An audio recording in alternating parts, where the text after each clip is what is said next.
নমস্কার। আরেকটি পুজো প্যান্ডেলে আপনাদের নিয়ে আসলাম। দেখুন তো কেমন লাগছে। একদম এক টুকরো ছোটোবেলা যেন এক মুহূর্তে ফিরে পেলাম।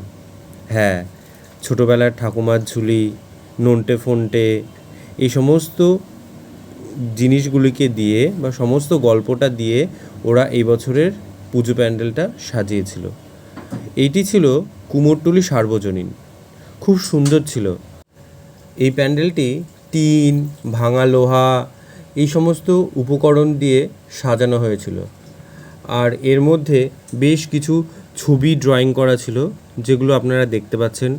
আর দেখে অবশ্যই জানাবেন কোন পার্টটা আপনাদের সবথেকে বেশি ভালো লেগেছে। দেখুন তো ছোটোবেলাটাকে ফিরে পাচ্ছেন কি না। আমি তো বেশ ফিরে পেয়েছিলাম। মনে হচ্ছিল যেন আমি আমার সেই ছোটোবেলায় যখন রবিবারে কার্টুন হতো, সেই কার্টুনটা দেখার জন্য আমরা সব সময় আগে আগে পড়াশোনা করে রেডি হয়ে থাকতাম এই কার্টুনটাকে দেখার জন্য। তো ঠিক সেই রকমই এই প্যান্ডেলটাকে দেখে আমার সেই সব স্মৃতিগুলো সব মনে পড়ে গেল।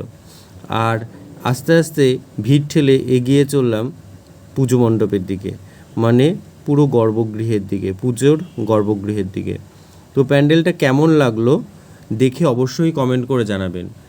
এই হলো মায়ের মৃন্ময়ী মূর্তি, বেশ সুন্দর ছিল। আর হ্যাঁ, ইউনিক ছিল। কার্তিক ঠাকুরটা ইউনিক। আর পটচিত্রের মধ্যে ছিল মা সরস্বতী, তারপর পটে করেছিল মা লক্ষ্মীকে, এবং একটু রাজস্থানী টাইপের করেছিল গণেশ ঠাকুরকে।